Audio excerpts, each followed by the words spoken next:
Thank you. So I'm William Eckleshare, and it's my job to welcome you. Before I do that, I would just like to give you a piece of advice, which is that if Julia Hobsbawm ever invites you to have a pizza with her, say no. 3 months ago, I did that, and here we are tonight. I'd like to welcome you to Clear Channel, to our special Santa's Grotto. For those of you who are wondering why there are all these strange signs around the room and in reception, well, that's what we do. We are one of the world's largest out-of-home advertising businesses, or posters, as we used to call it. And my task this evening is to welcome you, and, as per Julia's brief, to explain why we are involved here tonight. Well, there's one simple, one-word answer to that, and that is Jessica. Now, Jessica, as you know, is a corporate communications expert, or she's in PR, as we used to call it. It's amazing, isn't it, how we in the comms business like to obfuscate what we do. Anyway, you'd expect someone in that industry to be well networked, but Jessica puts even Julia to shame. So why do I know and love Jessica? Well, she's the sister-in-law of one of my dearest friends, Karen, who is somewhere here. She is the close colleague of one of Fishburne Hedges' founders, and my friend and career counsellor for over 40 years, John Williams, who is over there. And she's best friends of my childhood friend, Julia, who is over there. All completely separately and independently. But more than any of that, and this is truly coincidental to any of those truly coincidental friendships, Jessica set up Fishburne Hedges in NYC and handled Clear Channel's communications program for 3 years when I was living in the States. And she did, of course, do an absolutely outstanding job. And it's a true pleasure for us to be able to repay some of the corporate debt that we owe to Julia, and coincidentally to demonstrate the extraordinary power of our medium by using our screens across London to promote OurBrainBank today. And that is really what we're here to do, to celebrate the launch of our brain bank in the UK. And my task now, according to Julia's note, is, quote, to point out Jessica, who waves and says hi, but we will come back to her. Jessica, that's your cue. Hi. Hey!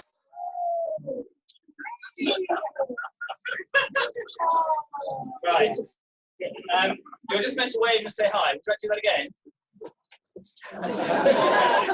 Okay, so I've done that. Now, my only other task is to hand to Dana Bennett and Jake Arnold Foster, who are two of OBB's UK trustees, who are going to talk to you a bit about our brain bank, and then we will come back to you, Jessica. So you can just watch or listen and be silent. Be silent.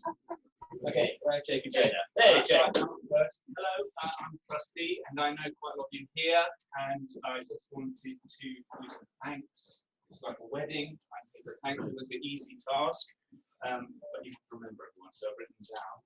I wanted to thank Ali G, my favourite one. Where are you? With a fantastic design. I want to thank Florine for helping us to get the ethics committee approval for the research project, which is essential for the app get going. I want to thank Jess Mills and Nikki Huskins from the Tessa Jow Brain Cancer Mission. I want to thank Kathleen Oliver from IMBTA with help with the patient's chart that we're developing. I want to thank Emma Lilly, who's not here with us today, she's camera shy, but she will be helping with that project too. I want to thank Alice Morris for helping to organise all of this. I want to thank Steph Mellick and the UMOT team for getting this done. I want to thank Martha Wilkes from the USA team and all the other people at the USA team for helping us make this happen. But of course, what I also want to do is thank Julia Hobsbawm for organising this amazing thing, who's got an OBE professorship in networking, and it shows. And she's just done a fantastic job in getting everyone together and having the influence that we've had already. So Julie is a great trustee to work with. I'd like to thank Jana, who we'll talk in a moment. Yeah, she's been fantastic at setting up this charity, and she'll speak more a bit later. But she's been really helpful in every respect in fulfilling Jessica's command, which we to have patient power change. So we're not going to have trustees without trustee participation too. I also wanted to thank Simon Matthews, who's an advertiser, not the kind of floppy haired advertising person, but the suit who makes things happen, who's made everything happen behind the scenes, the press releases, organising with Clear Channel's fantastic launch, but also, and most difficult of all, persuading one of our high street banks that we are not international drug dealers, but simply wanted a little place to park our money. Well, when I say our money, I mean your money. That's the only self-picture. Anyway, he managed to do that. So there is a Just Giving button on the website, which I'm sure you'll enjoy later. So, but why are we here? Why are we here? And William's already referred to this, which is, as Emma Lilly said to me, of course I will do that work because no one says no to Jessica. And why do we say that's not just obviously since she had GBM, that's always been the case. It's always been the case. But the other reason is because it's a great idea. It's an idea that is now, which is essentially we've had brilliant doctors, brilliant researchers, brilliant charities, brilliant hospitals, brilliant institutions, great governments, global companies, all trying to solve the problem of cancer, trying to find ways to prevent it happening and to cure it, and in particular also looking at GBM.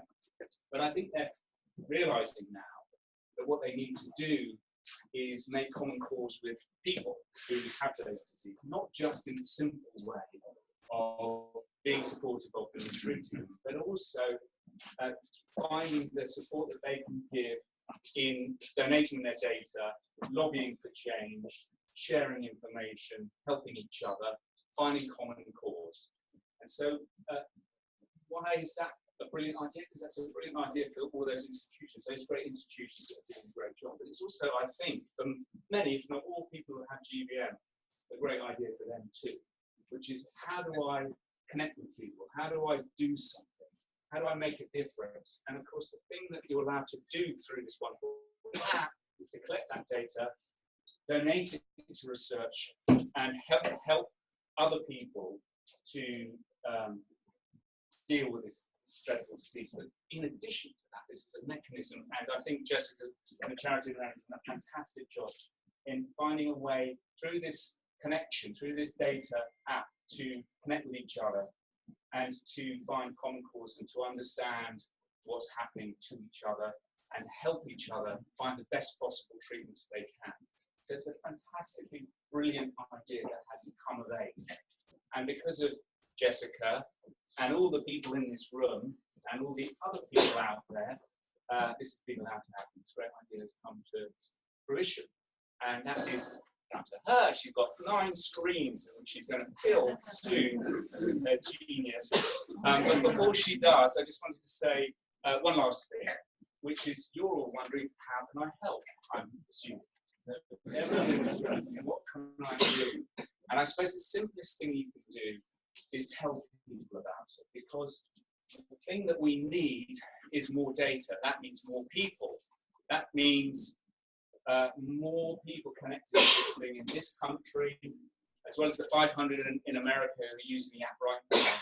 So we want more and more people to use it, and we want more and more people to know about it, because Jessica's ambition is global, as you might expect.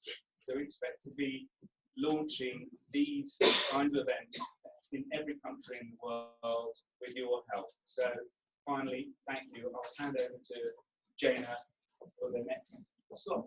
Thank you very much.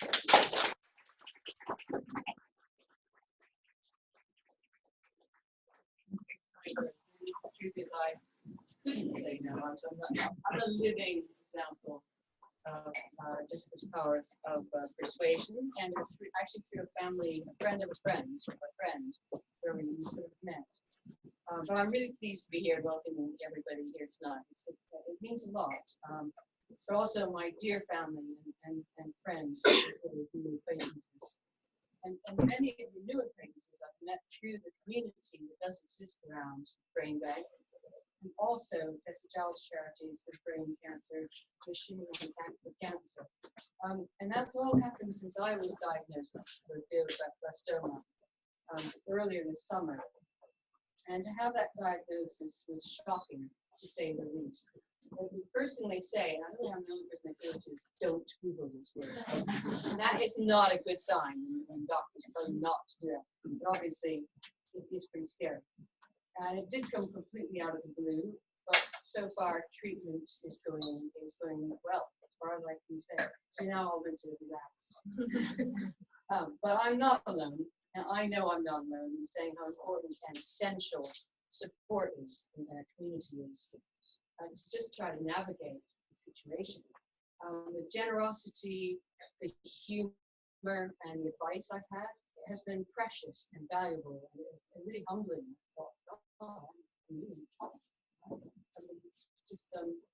People giving me their time and their connections, and thank you, Jessica,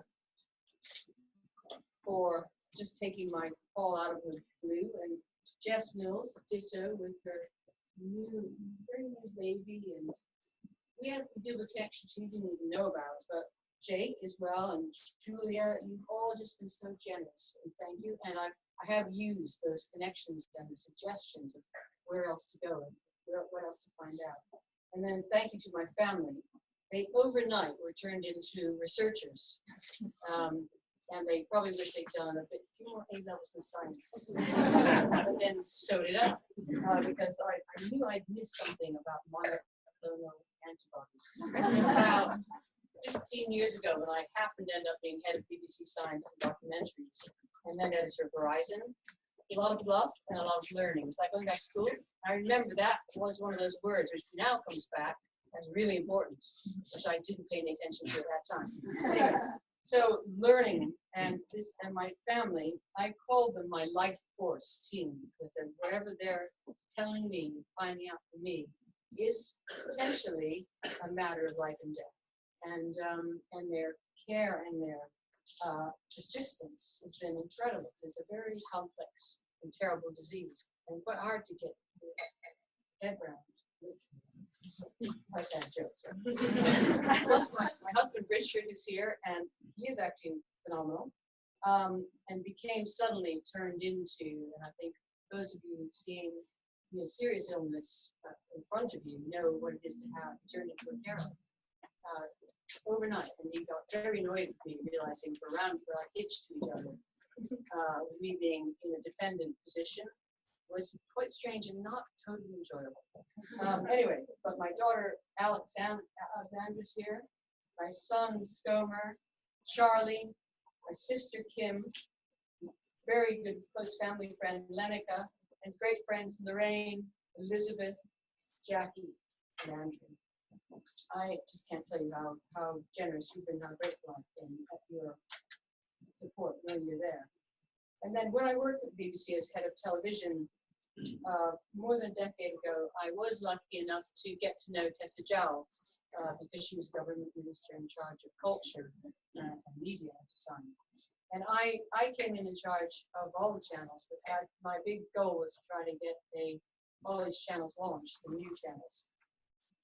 And so really I had to get a relationship to get those channels approved, and Tessa was really in the driving seat.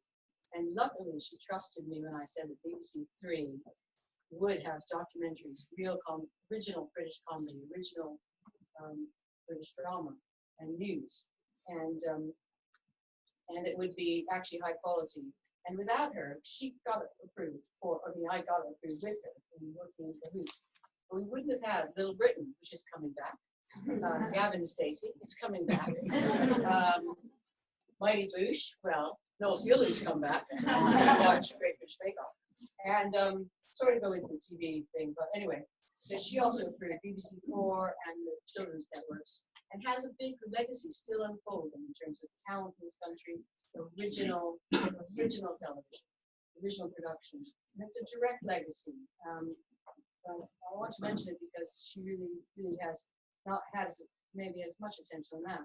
But her other life-changing legacy is definitely in this area of GBM and glioblastoma, and the research and the funding that's going into much needed areas of research, and making it kind of get a higher profile, something which has been usually not understood.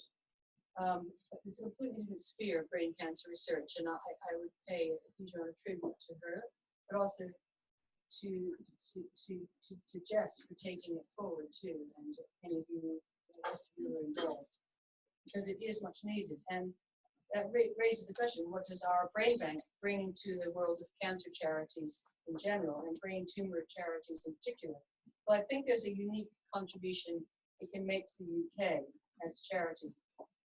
Now, I've explored a range of medical options since my own diagnosis this summer, and it actually has proved to me that a lot needs to be done, more needs to be done.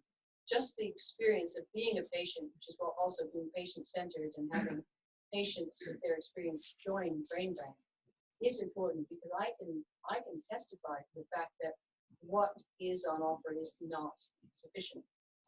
There is no real plan B, C, or D on the whole, and they need to be customized and created through research, usually through the individuals and their families and others who are becoming experts and helping lead you down different avenues of what else can I do.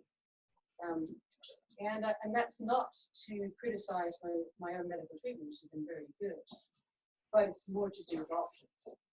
And a lot more needs to be done to give people with brain tumors the best possible treatment, care, and prognosis. And I'm convinced that's my experience over about 7 months. It's a genuine lived experience. A big challenge is that GBM is not a one-size-fits-all disease. And you might think actually there are lots like that, but I think it's an unusually complex disease. It comes in too many variations, and the bad word in there is GBM. The M stands for multiforma, and that means it takes many forms, and then can evolve inside the black box of the brain to develop chain mutations. So even the treatment can affect the makeup of the tumor, which then in turn would affect what treatment you might go for or even try to. And the blood-brain barrier is a unique protection of the brain. Again, I wish I'd done another level of data, but the blood-brain barrier, only few drugs get through it to actually get into the brain. So trying to figure out there's not a magic bullet, but what are the ones that can get in there and do some damage. So there is a need to tailor treatments for individual patients by targeting the many genetic variations of these aberrant cells. And so for so long, we just call it cancer as if it's a single thing, but it's just really not. And all the evidence points to, therefore, finding more personalized routes by figuring out what is the makeup of the tumor, and doing genetic analysis to figure out and each one will be very different. And what's the value of that research also, if you can donate it, is that you create bigger databases to compare and contrast and figure out what drugs can map onto those mutations that can then be used to go and kill those cells.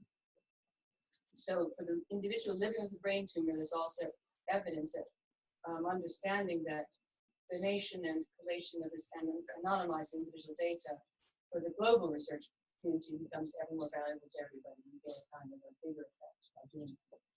And then what else about the app, which is brilliant in the brain bank? Well, for the individual living with a brain tumor, there's also evidence that self-monitoring your own health, symptoms, changes over time, even how you feel, it actually helps contribute to your overall positive well-being. That's the scientific paper I've seen that is including that. It's important creating the conditions, therefore, for better outcomes. And therefore, doing this, we invited to this great app, a free app, is also collected as comparable data as well. It gives us more knowledge, and knowledge is power. So finally, the treatment I've had in the NHS so far, a completely brilliant surgeon, kind and precise radiologist and oncologist. And I know it's not the end of my story, but the beginning. So increasingly, the focus for brain tumors, as well as other hard to treat cancers, needs to go beyond surgery and radio and chemotherapy into other drugs that might be mapped onto molecular genetic analysis to really personalize and zap the right cells. And we are genuinely in a very exciting point in the medical revolution in terms of genetics. It's going to speed it up, and like all technology, cheaper and faster to do this analysis. So what can we do to make that more of a given part of the treatment? Is the analysis that could then lead to further other types of treatments. And more personalized treatment plans, which can be a challenge for the NHS, where one size fits all disease is frankly cheaper to research and to treat. But if we add all these things together, there is a global revolution that can drill it down to this right level. And as a global research community pioneering different immunotherapies, which can then stimulate the immune system to then recognize the bad cells and to attack them. So that's one of the directions that we are heading. So I was very honored for all these reasons to be asked to be a UK trustee of OurBrainBank and to join what I already can tell is a dynamic, brilliant board of trustees. Many of them are here tonight. And in keeping with their desire to make it patient-centered, I wanted to come on board as well and to keep learning. So it's only logical to share data to help others. And part of it's being patient-centered is that, but also helping other patients by being part of this community population is so helpful to me. OurBrainBank is drawn on also the best advisors and medical experts. And some of them I've now spoken to from many countries. They all get it, and they all are backing this. And there's a US and a UK registered charity, OurBrainBank, already. And so it's already inherently global and international in its reach, and international in how it's going to share. Now, enough from me. Over a drink, I can tell you about the awake surgery I had for 8.5 hours, where it helps to do no harm if you're awake, because you can give feedback. And I was like a chatterbox for quite a few hours, speaking to a neuropsychologist, where we actually got on to, this is the connection. I was told if you get tired, they'll have to bail out, you have to stop, if you go under the general anesthetic. I said, well, I'm not going to be tired. I want this fucking thing out. This is one big shot, one opportunity. And I thought, so I'm going to stay awake. And I was in the eye line of the neuropsychologist. And they warned me you get a bit fatigued. And that's the point. You just put it under. That's not going to happen. And I said to the surgeon, John Radcliffe, who's one of the pioneers of awake surgery, because of my time in deep science, learning, we had done a documentary, a 3D documentary, which the brain called A Hole in Fred's Head. And it was the first documentary ever to do awake surgery. And he actually walked off of the gurney at the end of it was for Parkinson's, actually. And he stood up after the surgery. And I just remembered that. So when I was told like it could be awake surgery, I said, yeah, I'm up for that. I wasn't afraid. I'd seen the documentary. Anyway, so I started getting tired. At one point, the neuropsychologist showed me pictures of O.J. Simpson. I said, that's O.J. He got off lightly. And then one of the anesthetist team said, because I was under, because I was feeling no pain, but I was totally awake. Said, did one of the Kardashians get him off? And I said, actually, it was Robert Kardashian. Sorry, I'm coming lecturing. Robert Kardashian had probably broke up that marriage because of that successful case. And so then we showed up. There was Obama, and I said, oh, I love that guy.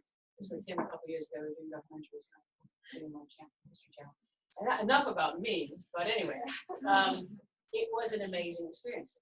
I had complete clarity. I remember it very well, better than most things. But anyway, it was successful because they got basically virtually all the team around.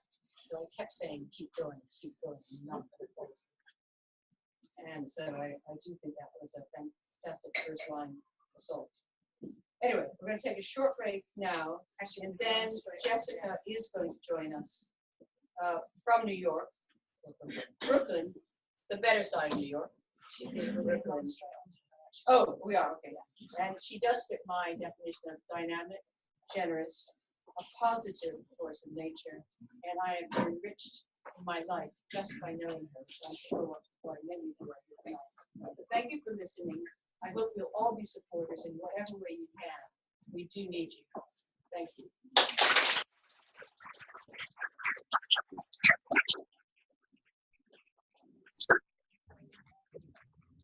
Hello, London. Speaks.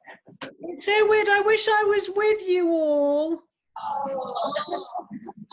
What a fantastic party it looks like you're having. I promise I won't take long. You know me, short of words.